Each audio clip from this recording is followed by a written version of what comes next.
News, ಇದು ನಿಮ್ಮ ಧ್ವನಿ. ನಮಸ್ಕಾರ. ಎಸ್ ನ್ಯೂಸ್ಗೆ ಸ್ವಾಗತ. ನಾನು ಎಸ್ ದೇವೇಂದ್ರಗೌಡ. ಇಂದಿನ ಮುಖ್ಯಾಂಶಗಳು.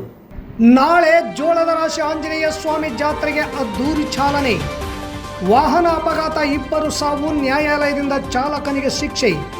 ಬಯಲು ವಾಚನಾಲಯಗಳು ಕಲಿಕೆಗೆ ಸ್ಫೂರ್ತಿ, ಸಾಬಣ್ಣ ವಗ್ಗರ್.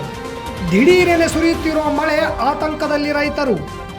ತಾಲೂಕಾಡಳಿತದಿಂದ ಸರ್ವಸಂಘ ಪರಿತ್ಯಾಗಿ ಮಹಾವೀರರ 2642ನೇ ಜಯಂತಿ ಆಚರಣೆ.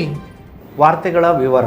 ಹನುಮ ಜಯಂತಿ ಅಂಗವಾಗಿ ಜೋಳದ ರಾಶಿ ಆಂಜನೇಯ ಸ್ವಾಮಿ ಜಾತ್ರೆ ಏಪ್ರಿಲ್ 11 ಮತ್ತು 12ರಂದು ಅದ್ದೂರಿಯಾಗಿ ನಡೆಯಲಿದ್ದು, ಕೊಪ್ಪಳದ ಗವಿಶ್ರೀಗಳಿಂದ ಮಹಾರಥೋತ್ಸವ ಉದ್ಘಾಟನೆಗೊಳ್ಳಲಿದೆ ಎಂದು ಜೋಳದ ರಾಶಿ ಆಂಜನೇಯ ಸ್ವಾಮಿ ಟ್ರಸ್ಟ್ ಅಧ್ಯಕ್ಷ ರಾಮು ಯಾದವ್ ತಿಳಿಸಿದರು. ನಗರದ ಪತ್ರಿಕಾ ಭವನದಲ್ಲಿ ಕರೆದ ಸುದ್ದಿಗೋಷ್ಠಿ ಉದ್ದೇಶಿಸಿ ಮಾತನಾಡಿದ ಅವರು, ನಾಳೆ ಶೋಭಾಯಾತ್ರೆ ಮೆರವಣಿಗೆ ನಗರದ ಎಪಿಎಂಸಿ ಗಣೇಶ್ ದೇವಸ್ಥಾನದಿಂದ ಒಳಬಳ್ಳಾರಿ ಕ್ರಾಸ್ನವರೆಗೂ ಡೊಳ್ಳು, ಚಂಡಿ ಮೇಳ, ಕಂಚಿ ಮೇಳ, ಶ್ರೀರಾಮ್, ಸೀತೆ, ಲಕ್ಷ್ಮಣ, ಆಂಜನೇಯ ವೇಷಧಾರಿಗಳು, ಕಲಾ ತಂಡಗಳು ಭಾಗಿಯಾಗಲಿವೆ ಎಂದರು.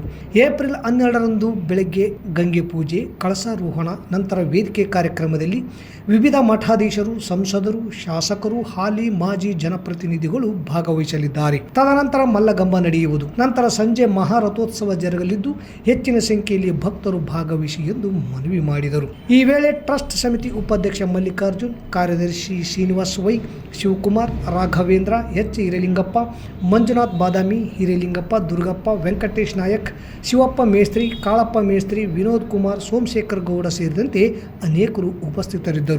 ಉಮಾದೇವಿ ಮಕ್ಕಳಾದ ಮಲ್ಲಿಕಾರ್ಜುನ್, ಬಸಲಿಂಗಮ್ಮ ಊರಿಗೆ ಹೋಗಲು ತಾಲೂಕಿನ ಗೊರೆಬಾಳ್ ಬಸ್ ನಿಲ್ದಾಣದ ಪಂಚರ್ ಶಾಪ್ ಬಳಿ ನಿಂತಾಗ ವೇಗವಾಗಿ ಬಂದ ಹನುಮಂತನ ವಾಹನ ಡಿಕ್ಕಿ ಹೊಡೆದ ಪರಿಣಾಮ ಸ್ಥಳದಲ್ಲಿ ಉಮಾದೇವಿ ಹಾಗೂ ಬಸಲಿಂಗಮ್ಮ ಸಾವನ್ನಪ್ಪಿದ್ದು, ಮಲ್ಲಿಕಾರ್ಜುನ್ ತೀವ್ರವಾಗಿ ಗಾಯಗೊಂಡಿದ್ದ. ಅಪಘಾತ ಕುರಿತು ಗ್ರಾಮೀಣ ಪೊಲೀಸ್ ಠಾಣೆಯಲ್ಲಿ ಪ್ರಕರಣ ದಾಖಲಿಸಿಕೊಂಡು PSI ಯರಿಯಪ್ಪ, ಪ್ರಭಾರಿ DOSP Lakshmikant, CPI Umesh Kamble ತನಿಖೆ ನಡೆಸಿ ಆರೋಪಿಯ ವಿರುದ್ಧ ನ್ಯಾಯಾಲಯಕ್ಕೆ ದೋಷಾರೋಪಣ ಪಟ್ಟಿ ಸಲ್ಲಿಸಿದ್ದರು. ವಾದ ವಿವಾದಗಳನ್ನು ಆಲಿಸಿದ 2ನೇ ಹೆಚ್ಚುವರಿ ನ್ಯಾಯಾಲಯ ಸಿವಿಲ್ ನ್ಯಾಯಾಧೀಶರಾದ ರೂಪಾ ಚನ್ನಮಲ್ಲಪ್ಪ ಸಾಕ್ಷ್ಯಾಧಾರಗಳನ್ನು ಪರಿಗಣಿಸಿ ಆರೋಪಿ ಹನುಮಂತಪ್ಪ ತಂದೆ ದುರ್ಗಪ್ಪ ತಂದೆ ಅಂಬಪ್ಪ ಮಾನ್ವಿ ಅಪರಾಧಿ ಸಾಬೀತಾದ್ದರಿಂದ 6 ತಿಂಗಳ ಸಾದಾ ಕಾರ್ಯಾಗಾರ ಶಿಕ್ಷೆ ಹಾಗೂ 13,000 ದಂಡ, 2ನೇ ಆರೋಪಿಗೆ 4,000 ದಂಡ ವಿಧಿಸಿ ನ್ಯಾಯಾಧೀಶರು ಆದೇಶ ಮಾಡಿದರು. ಸರ್ಕಾರದ ಪರವಾಗಿ ತಾವು ಸಾಕ್ಷ್ಯ ವಿಚಾರಣೆ ನಡೆಸಿ ವಾದ ಮಂಡಿಸಿದರು ಎಂದು ಸಹಾಯಕ ಸರ್ಕಾರಿ ಅಭಿಯೋಜಕರಾದ ರಾಜಕುಮಾರ್ ಅವರು ಮಾಧ್ಯಮ ಪ್ರಕಟಣೆಯಲ್ಲಿ ತಿಳಿಸಿದ್ದಾರೆ.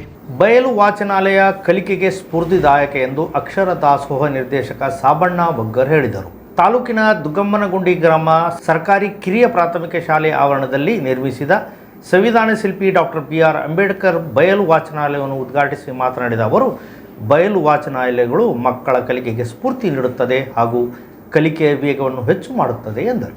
ಶಾಲಾ ಶಿಕ್ಷಕ ಶಂಕರ್ ದೇವರ್ ಹಿರೇಮಠ ಅವರು ತಮ್ಮ ದುಡಿಮೆಯ ಹಣದಲ್ಲಿ 34,000 ರೂಪಾಯಿಗಳನ್ನು ಬಳಸಿ ಶಾಲಾ ವಾಚನಾಲಯವನ್ನು ನಿರ್ಮಿಸಿ ಶಾಲೆಗೆ ಕೊಡುಗೆಯಾಗಿ ನೀಡಿದರು. ಕನ್ನಡ, ಇಂಗ್ಲಿಷ್ ಹಾಗೂ ಗಣಿತ ವಿಷಯಗಳಿಗೆ ಸಂಬಂಧಿಸಿದ ಪ್ರತಿ ವಿಷಯದ ವಿಭಾಗದ ಅಕ್ಷರಗಳನ್ನು ಬೇರೆ ಬೇರೆ ಬಣ್ಣಗಳಿಂದ ಬರೆಯಲಾಗಿದೆ. ಇದು ಮಕ್ಕಳ ಕಲಿಕೆಯ ಆಸಕ್ತಿಯನ್ನು ಉತ್ತೇಜನಗೊಳಿಸಲು ಸಾಧ್ಯವಾಗುವಂಥ ಭಾಷಾ ಆಟಗಳನ್ನು ಬಯಲು ವಾಚನಾಲಯವು ಹೊಂದಿದೆ. 22 ಅಡಿ ಅಗಲ ಹಾಗೂ 34 ಅಡಿ ಉದ್ದದ 110 ಬಂಡೆಗಳನ್ನು ಬಳಸಿ ಬಣ್ಣ ಬಣ್ಣದ ಅಕ್ಷರಗಳನ್ನು ಒಳಗೊಂಡ ಬಯಲು ವಾಚನಾಲಯವನ್ನು ಆಕರ್ಷಕವಾಗಿ ರೂಪಿಸಲಾಗಿದೆ. ಶಿಕ್ಷಕ ಶಂಕರ್ ದೇವರ್ ಹಿರೇಮಠ್ ಅವರ ಸೃಜನಶೀಲತೆ ಮೆಚ್ಚುವಂಥದ್ದು ಎಂದರು.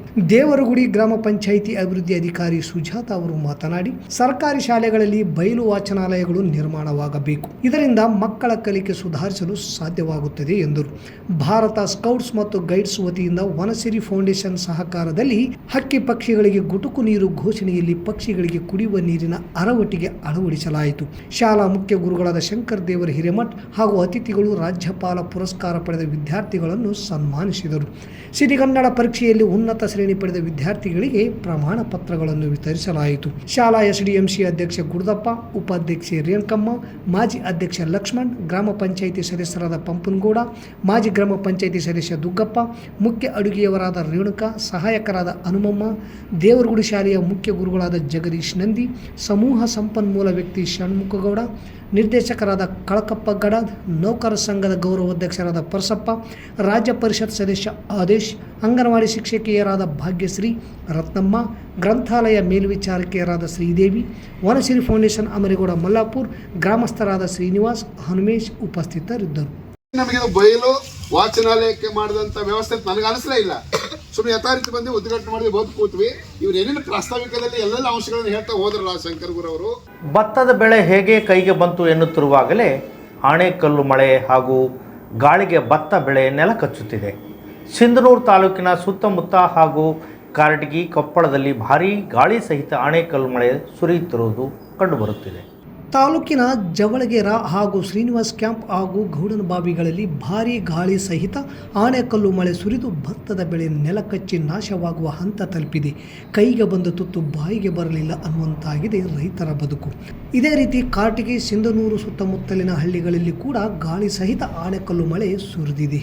ಇಂದು ನಗರದ ತಹಸೀಲ್ ಕಾರ್ಯದಲ್ಲಿ ಲೋಕ ಕಲ್ಯಾಣಕ್ಕಾಗಿ ಸರ್ವ ಸಂಘ ಪರಿತ್ಯಾಗ ಮಾಡಿ ಅಹಿಂಸೆಯೇ ಪರಮಧರ್ಮ ಎಂದು ಸಾರಿದ ಜೈನ ಧರ್ಮದ 24ನೇ ತೀರ್ಥಂಕರರು ಭಗವಾನ್ ವರ್ಧಮಾನ್ ಮಹಾವೀರರ 2642ನೇ ಜಯಂತಿ ಆಚರಣೆ ಮಾಡಲಾಯಿತು. ಕಾರ್ಯಕ್ರಮದಲ್ಲಿ ನಗರಸಭೆ ಉಪಾಧ್ಯಕ್ಷೆ ಪ್ರಭುರಾಜ್, ತಹಸೀಲ್ದಾರ್ ಅರುಣ್ಕುಮಾರ್ ದೇಸಾಯಿ, ಮಾಜಿ ಸಚಿವರಾದ ವೆಂಕಟರಾವ್ ನಾಡಗೌಡ, ಮಾಜಿ ಸಂಸದರಾದ ಕೆ ವಿರೂಪಾಕ್ಷಪ್ಪ, RDCC ಬ್ಯಾಂಕ್ ನಿರ್ದೇಶಕರಾದ ಸೋಮನಗೌಡ ಬಾದರ್ಲಿ ಸೇರಿದಂತೆ ಜೈನ ಸಮುದಾಯದ ಮುಖಂಡರು ಸೇರಿ ಮಹಾವೀರರ ಭಾವಚಿತ್ರಕ್ಕೆ ಮಾಲಾರ್ಪಣೆ ಮಾಡಿ ಶುಭಾಶಯಗಳನ್ನು ಕೋರಿದರು.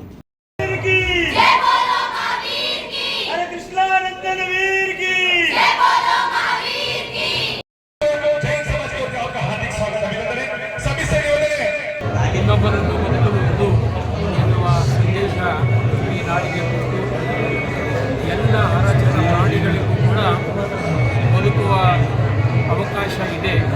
ಯಾವುದು ಪ್ರಾಣಿ ಹಿಂಸೆಯನ್ನು ಮಾಡಲೇಬಾರದು ಎನ್ನುವ ದೊಡ್ಡ ಸಂದೇಶವನ್ನು ಸಮಾಜಕ್ಕೆ ಕೊಟ್ಟ ಭಗವಾನ್ ಮಹಾವೀರರ ಈ ಜಯಂತಿಯನ್ನು ನಾಡಿನಾದ್ಯಂತ, ದೇಶದಾದ್ಯಂತ ಇವತ್ತು ಅತ್ಯಂತ ಸಂಭ್ರಮದಿಂದ ಆಚರಣೆ ಮಾಡ್ತಾರೆ.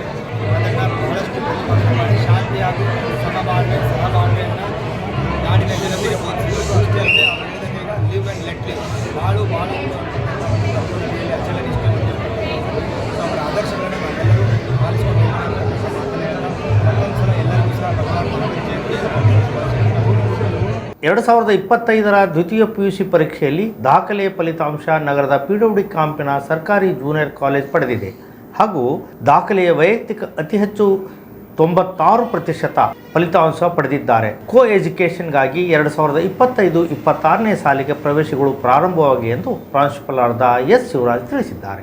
ಕಲಾ ವಿಭಾಗದಲ್ಲಿ ರಮೇಶ್ ತಂದೆ ಬಸಲಿಂಗಪ್ಪ 95.33%, ವಿಜ್ಞಾನ ವಿಭಾಗದಲ್ಲಿ ಸಂಧ್ಯಾಬದಿ ತಂದೆ ಉಮಾಶಂಕರ್ 90.33%, ವೀಣಾ ತಂದೆ ನಾಗರಾಜ್ 87.50%, ಕಾವ್ಯ ತಂದೆ ಮಲ್ಲಿಕಾರ್ಜುನ್ 85.50% ಪಡೆದಿದ್ದಾರೆ.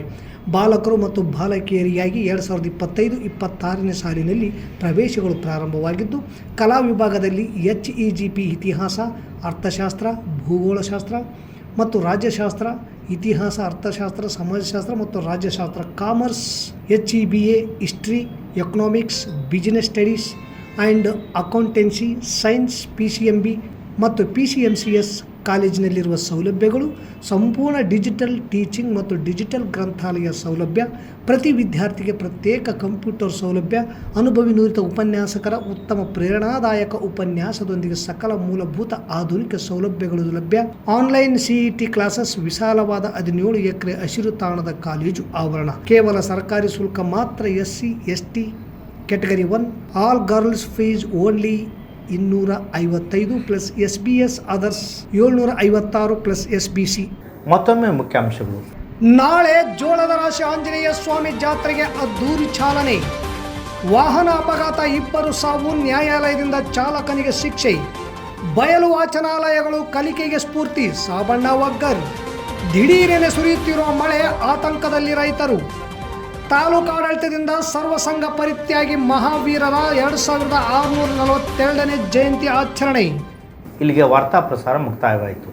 ನಿರಂತರ ಸುದ್ದಿಗಾಗಿ ವೀಕ್ಷಿಸಿ ಎಸ್ ನ್ಯೂಸ್. ಇದು ನಿಮ್ಮ ಧ್ವನಿ. ನಮಸ್ಕಾರ.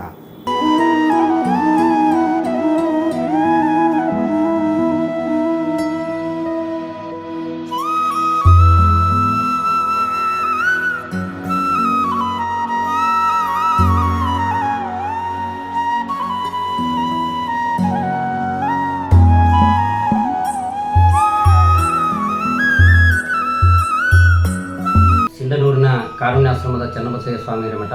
ಇಲ್ಲಿ ಸುಮಾರು 7 ವರ್ಷಗಳಿಂದ ಹಲವಾರು ಅನಾಥ ಜೀವಿಗಳಿಗೆ ದಾನಿಗಳು ತಾವೆಲ್ಲ ಬದುಕು ಕಟ್ಟಿಕೊಟ್ಟಿದ್ದೀರಿ. ಈ ಒಂದು ಕಾರುಣ್ಯಾಶ್ರಮಕ್ಕೆ ಸ್ವಂತ ನಿವೇಶನ ಇಲ್ಲ. ಇಂಥ ನಿಟ್ಟಿನಲ್ಲಿ ನಾವು ಕಾರುಣ್ಯ ದತ್ತಿ ಧರ್ಮದರ್ಶಿಗಳು ಎನ್ನುವ ಒಂದು ವಿಶೇಷವಾದ ಒಂದು ಅಂಶವನ್ನು ನಾವು ಇವತ್ತು ಆಯ್ಕೆ ಮಾಡ್ತಾ ಇದ್ದೀವಿ. ಈ ಕಾರುಣ್ಯ ದತ್ತಿ ಧರ್ಮದರ್ಶಿಗಳು ಅಂತಂದ್ರೆ ನಿಮ್ಮ ಮನೆಯಲ್ಲಿರುವಂತಹ ಯಾವುದೇ ಕಾರ್ಯಕ್ರಮ ಇದ್ರೂ ಸಹಿತ ಈ ಕಾರುಣ್ಯಾಶ್ರಮದಲ್ಲಿ ತಮ್ಮ ಕುಟುಂಬದ ಹೆಸರಿನ ಮೇಲೆ ಒಂದು ದಿನ ಕಾರ್ಯಕ್ರಮ ಮಾಡ್ತೀವಿ ಅನ್ನೋ ಒಂದು ಮಾತನ್ನ ಈ ಸಂದರ್ಭದಲ್ಲಿ ಹೇಳ್ತಾ, ಇಷ್ಟುವರೆಗೂ ಸಹಾಯ ಸಹಕಾರ ಮಾಡಿದಂತ ಎಲ್ಲಾ ದಾನಿಗಳು ಕೂಡ ಅವರೆಲ್ಲರಿಗೂ ಕೂಡ ಭಗವಂತ ಒಳ್ಳೆಯದನ್ನ ಮಾಡಲಿ. ಕಾರುಣ್ಯದಂತ ಕರುಣೆಯ ಕುಟುಂಬಕ್ಕೆ ತಾವು ಸ್ವಂತ ಜಾಗವನ್ನ ಮಾಡಿಕೊಟ್ಟು ನಮ್ಮಂತ ಅನಾಥರ ಬಾಳಿಗೆ ತಾವೆಲ್ಲರೂ ಬೆಳಕಾಗಲಿ ಅಂತೇಳಿ ವಿನಂತಿಸ್ಕೊಳ್ತೀನಿ. ಜೈ ಜೈ ಭಾರತ್. ದತ್ತಿ ಯೋಜನೆ ಅಂತ ಕಾರ್ಯಕ್ರಮ ಸ್ಟಾರ್ಟ್ ಮಾಡಿದೀವಿ. ನಮ್ಮ ಕಲ್ಯಾಣ ಕರ್ನಾಟಕದ ಆದ್ಯಂತ 11,000, 25,000, 51,000 ಕ್ಯಾಟಗರಿ ಮಾಡಿದೀವಿ. ತಮಗೆ ಅನುಕೂಲ ತಕ್ಕಂತೆ ಯಾರನ್ನ ದಾನಿಗಳಿದ್ರೆ ಕಾರುಣ್ಯಾಶ್ರಮದಲ್ಲಿ ಈ ದತ್ತಿ ಯೋಜನೆಯಲ್ಲಿ ಸ್ವಂತ ಜಾಗ ನಿವೇಶನಕ್ಕಾಗಿ ತಾವು ಕೈ ಜೋಡಿಸಬಹುದು. ಸಾರ್ವಜನಿಕ ಸಂಪರ್ಕ ಅಧಿಕಾರಿಯಾಗಿ ಒಂದು ಕಾರ್ಯನಿರ್ವಹಿಸ್ತಾ ಇದ್ದೀನಿ. ನಮಸ್ಕಾರ. Sunrise group of institute Sindhanur ಕೇಂದ್ರ ಮತ್ತು ರಾಜ್ಯ ಸರ್ಕಾರದಿಂದ ಮಾನ್ಯತೆ ಪಡೆದಿದೆ. ಪ್ರಿಯ ಪಾಲಕರೇ ಹಾಗೂ ವಿದ್ಯಾರ್ಥಿಗಳೇ, ನಿಮ್ಮ ಉಜ್ವಲ ಭವಿಷ್ಯಕ್ಕಾಗಿ ಒಮ್ಮೆ ಈ ಸಂಸ್ಥೆಗೆ ಭೇಟಿ ನೀಡಿ. Sunrise College of Pharmacy, Sunrise School of Nursing, Sunrise Paramedical College Sindhanur. ಈ ಸಂಸ್ಥೆಯಲ್ಲಿರುವ ಕೋರ್ಸ್ಗಳು ಡಿ ಫಾರ್ಮಸಿ ವಿದ್ಯಾರ್ಹತೆ PUC ಸೈನ್ಸ್ ಪಾಸ್, ಅವಧಿ 2 ವರ್ಷ. ನರ್ಸಿಂಗ್ GNM ವಿದ್ಯಾರ್ಹತೆ ದ್ವಿತೀಯ PUC, ಕಲಾ ಮತ್ತು ವಿಜ್ಞಾನ ವಾಣಿಜ್ಯ, ಅವಧಿ 3 ವರ್ಷ. ಪ್ಯಾರಾಮೆಡಿಕಲ್ ಕಾಲೇಜ್ DMLT DHI ಕೋರ್ಸ್ಗಳು ವಿದ್ಯಾರ್ಹತೆ SSLC ದ್ವಿತೀಯ PUC ವಿಜ್ಞಾನ, ಅವಧಿ 3 ವರ್ಷ. ಹಾಗೂ ಈ ಸಂಸ್ಥೆಯ ವಿಶೇಷತೆ ಏನೆಂದರೆ ಅನುಭವಿ ಉಪನ್ಯಾಸಕರಿಂದ ಬೋಧನೆ, ಪ್ರತಿ ಶನಿವಾರ ವಿಶೇಷ ತಜ್ಞ ವೈದ್ಯರಿಂದ ಉಪನ್ಯಾಸ, ಸುಸಜ್ಜಿತ ಕಟ್ಟಡ, ಸ್ಮಾರ್ಟ್ ಕ್ಲಾಸಸ್ ಹಾಗೂ ವಿಶೇಷವಾಗಿ ಎಲ್ಲ ವಿದ್ಯಾರ್ಥಿಗಳ ಸುರಕ್ಷತೆಗಾಗಿ CC ಕ್ಯಾಮೆರಾ ಅಳವಡಿಸಲಾಗಿದೆ. ಮತ್ತು ವಿದ್ಯಾರ್ಥಿಗಳಿಗೆ ಕಲಿಕಾ ಅನುಭವಕ್ಕಾಗಿ ಸಿಂಧನೂರು ಹಾಗೂ ವಿವಿಧ ನಗರದ ತಜ್ಞ ವೈದ್ಯರಿಂದ ಉಚಿತವಾಗಿ ಸುಮಾರು ಆರೋಗ್ಯ ತಪಾಸಣೆ ಶಿಬಿರದಲ್ಲಿ ವಿದ್ಯಾರ್ಥಿಗಳು ಭಾಗವಹಿಸಿ ವಿಶೇಷ ಕಲಿಕಾ ಅನುಭವವನ್ನು ಪಡೆದಿರುತ್ತಾರೆ. ಪ್ರವೇಶಕ್ಕಾಗಿ ಹಿಂದೆ ಸಂಪರ್ಕಿಸಿ. ಇರ್ಫಾನ್ K, ಅಧ್ಯಕ್ಷರು, sunrise group of D pharmacy, nursing GNM, paramedical DMLT ಹಾಗೂ DHI ಕಾಲೇಜ್ ಸಿಂಧನೂರು. ವಾಸವಿ ಕಲ್ಯಾಣ ಮಂಟಪದ ಮುಂಭಾಗ, PWD ಕ್ಯಾಂಪ್, ರಾಯಚೂರು ರಸ್ತೆ, ಸಿಂಧನೂರು.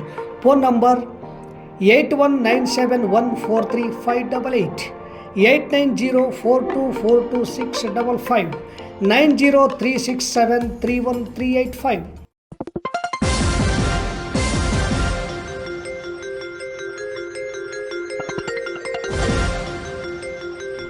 ಎಸ್ ನ್ಯೂಸ್, ಇದು ನಿಮ್ಮ ಧ್ವನಿ.